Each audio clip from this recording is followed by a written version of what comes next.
तो बात की एक बात यह कि जब से सरकार के स्तर पर बड़े पैमाने पर 26 दिसंबर को वीर बाल दिवस मनाया जाने लगा है, तब से पब्लिक ये तो जान गई है कि ये एक अहम दिन है, लेकिन इसकी कहानी अब भी कम ही लोग जानते हैं। इसका इतिहास क्या है, भारत के इतिहास में ये क्यों महत्वपूर्ण है, ये ज्यादा लोगों को अब भी आइडिया नहीं है। 300 साल से ज्यादा पहले की बात है ये। उस समय मुगल बादशाह औरंगजेब गद्दी पर बैठा था, जो अपनी सख्त धार्मिक नीतियों के लिए जाना जाता था। सिखों के 9वें गुरु गुरु तेग बहादुर जी कश्मीरी पंडितों की रक्षा के लिए दिल्ली गए। औरंगजेब ने उन्हें इस्लाम अपनाने को कहा, लेकिन गुरुजी ने मना कर दिया। उन्होंने कहा कि धर्म की रक्षा के लिए जान देना बेहतर है। आखिरकार 1675 में दिल्ली के चांदनी चौक में गुरु तेग बहादुर जी को शहीद कर दिया गया था। यह बलिदान धार्मिक स्वतंत्रता की रक्षा का प्रतीक बना। इसके बाद सिर्फ 9 साल की छोटी उम्र में उनके बेटे गोविंद राय सिखों के 10वें गुरु बने, गुरु गोबिंद सिंह। पिता की शहादत ने उन्हें गहराई से प्रभावित किया। उन्होंने सिखों को मजबूत बनाने का फैसला किया और साल 1699 में बैसाखी के दिन आनंदपुर साहिब में गुरु गोबिंद सिंह जी ने खालसा पंथ की स्थापना की। यह एक नया समुदाय था, संत भी और सिपाही भी। अमृत छकाकर 5 समुदायों से 5 प्यारे चुने गए और सिखों को समानता, बहादुरी और न्याय की राह पर चलने का संदेश दिया गया। जातियों और समुदायों की पहचान के बजाय नाम में सिंह और कौर लगाया गया, यानी शेर। हर सिख गुरु का सिंह था। इससे सिखों में नई ताकत आई। वो अन्याय के खिलाफ खड़े होने के लिए तैयार हुए। साल 1704 का वो वक्त था। सिखों की बढ़ती ताकत ने औरंगजेब को परेशान कर दिया था। पहाड़ी राजाओं जैसे कहलूर के अजमेर चंद और अन्य राजाओं को भी लगने लगा कि आनंदपुर साहिब में गुरुजी की शक्ति उनके लिए खतरा बन रही है। औरंगजेब के हुक्म से मुगल फौज सिरहिंद के वजीर खान और अन्य कमांडरों की अगुवाई में और पहाड़ी राजाओं की सेनाओं ने मिलकर मई 1704 से आनंदपुर साहिब पर घेराबंदी डाल दी। महीनों तक यह घेराबंदी चली। मई से दिसंबर आ गया। बाहर विशाल फौजें, अंदर गुरुजी, उनका परिवार, कुछ हजार बहादुर सिख।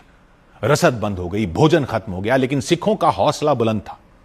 आखिरकार दिसंबर 1704 की ठंडी रात में गुरुजी ने परिवार समेत आनंदपुर साहिब छोड़ दिया।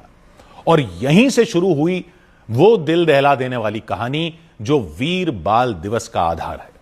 दिसंबर 1704 की वो काली, ठंडी और तूफानी रात थी।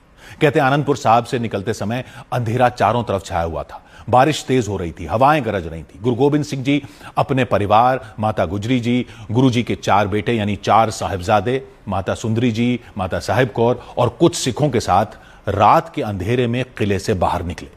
लेकिन जैसे ही वो सिरसा नदी के किनारे पहुंचे, वहां मौत का तांडव मचा हुआ था। बारिश से नदी उफान पर थी, पानी का तेज बहाव, लहरें आसमान छू रही थी। परिवार ने नदी पार करने की कोशिश की, लेकिन अचानक मुगल सेना ने पीछे से हमला कर दिया। तीरों की बौछार, चीखें, अफरा तफरी, पानी का शोर, घोड़ों की टापें, सबने मिलकर एक खौफनाक मंजर बना दिया। तेज बहाव में परिवार बिखर गया। छोटे साहिबजादे जोरावर सिंह और फतेह सिंह अपनी दादी माता गुजरी जी के साथ एक तरफ बह गए। माता सुंदरी जी और माता साहिब कौर अलग हो गई। गुरुजी अपने बड़े साहिबजादों और कुछ सिखों के साथ दूसरी तरफ पहुंच गए। कीमती सामान, खजाना, किताबें सब पानी में बह गया। वो रात सिख इतिहास की सबसे दर्दनाक रात बन गई, जहां एक परिवार मौत के मुंह से निकलते हुए बिछड़ गया। छोटे बेटे जोरावर सिंह सिर्फ 8 साल के थे और फतेह सिंह तो सिर्फ 6 साल के थे। अपनी दादी माता गुजरी के साथ थे। नदी के उफान से बिछड़ने के बाद ठंडी अंधेरी रात में माता गुजरी जी 8 साल के छोटे साहिबजादे जोरावर सिंह और 6 साल के फतेह सिंह को लेकर भटक रही थीं। थकावट से बेहाल वो अपने पुराने रसोइये गंगू के गांव में पहुंची। गंगू पहले गुरु के घर में काम करता था, इसलिए माता जी को लगा कि वो मदद करेगा। उन्होंने उसके घर में रात गुजारी, लेकिन लालच की आग में गंगू ने रात को चुपके से माता गुजरी जी की थैली से सोने की अशर्फियां चुरा ली बताते हैं। सुबह जब चोरी का पता चला तो गंगू ने अपने ऊपर इल्जाम लगने पर गुस्से में मुगल अधिकारियों को खबर कर दी कि गुरु गोबिंद सिंह जी की मां और बेटे उसके घर पर हैं। अचानक गांव में हंगामा मच गया। मुगल सिपाही घोड़ों पर सवार होकर तलवारें चमकाते हुए उसके घर आ गए। दरवाजे तोड़कर वो घुसे, लेकिन वो दोनों छोटे बच्चे डरे नहीं, वो सिंह डरे नहीं, वो खड़े हो गए। माता गुजरी ने उन्हें सीने से लगाया और मंत्र दिया कि तुम गुरु के सिंह हो, वाहे गुरु का नाम जपना, डरना नहीं है।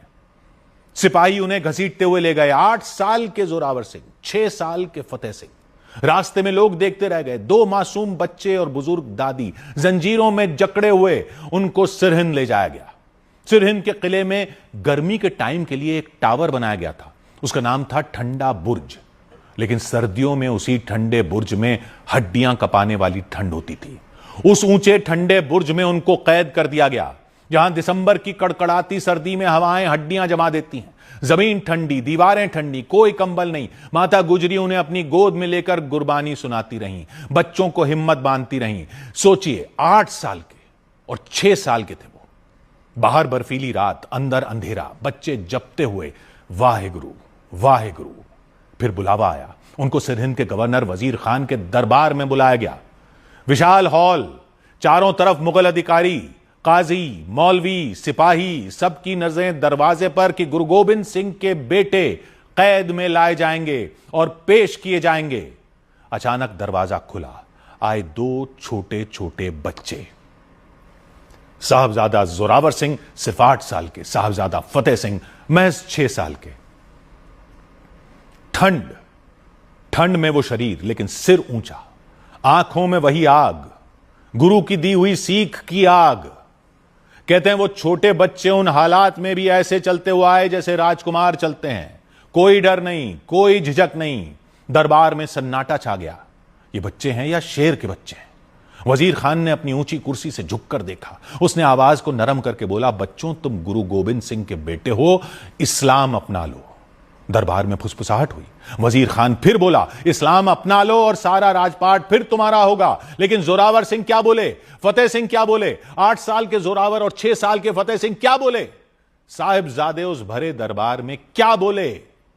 हम गुरु के सिख हैं, हम गुरु की राह नहीं छोड़ेंगे। दरबार में हलचल हो गई। काजी बच्चों को डराने लगे। हालांकि मलेर कोटला के नवाब शेर मोहम्मद खान ने खड़े होकर कहा कि ये बच्चे हैं, इनको छोड़ दो। लेकिन वजीर खान का चेहरा क्रोध से लाल हो गया कि इतने छोटे बच्चों ने भरे दरबार में उसको जवाब दे दिया। बच्चों को रात भर सोचने का समय दिया गया। फिर से ठंडे बुर्ज में माता गुजरी ने उन्हें गले लगाया, गुरबानी सुनाई और बच्चों की हिम्मत बांधी। सुबह फिर दरबार में उनको ले जाया गया। आखिरी मौका दिया गया। वही लालच, वही धमकियां दी गईं, लेकिन बच्चों का भी जवाब वही रहा, अटल रहा, अडिग रहा कि हम अपने पिता के सिख हैं, हम गुरु नानक की राह पर ही चलेंगे, हम गुरु के सिंह हैं। दरबार में खामोशी छा गई। वजीर खान का गुस्सा फूट पड़ा। बच्चे तैयार थे, साहिबजादा जोरावर सिंह तैयार थे, साहिबजादा फतेह सिंह तैयार थे। वो दरबार से चले, सिर ऊंचा करके उनको कोठरी में ले जाया गया, दीवार के सहारे खड़ा किया गया। साहिबजादे जपते रहे, वाहे गुरु, वाहे गुरु, वाहे गुरु, वाहे गुरु। मजदूर बुलाए गए, ईंटें मंगवाई गई। मजदूरों ने दीवार के सहारे खड़े बच्चों के सामने जमीन पर ईंटें लगानी शुरू की, एक के ऊपर एक, एक के ऊपर एक, दीवार के सामने दीवार बनाते हुए। बीच में साहिबजादे, 8 साल के जोरावर सिंह, 6 साल के फतेह सिंह। वाहे गुरु, वाहे गुरु।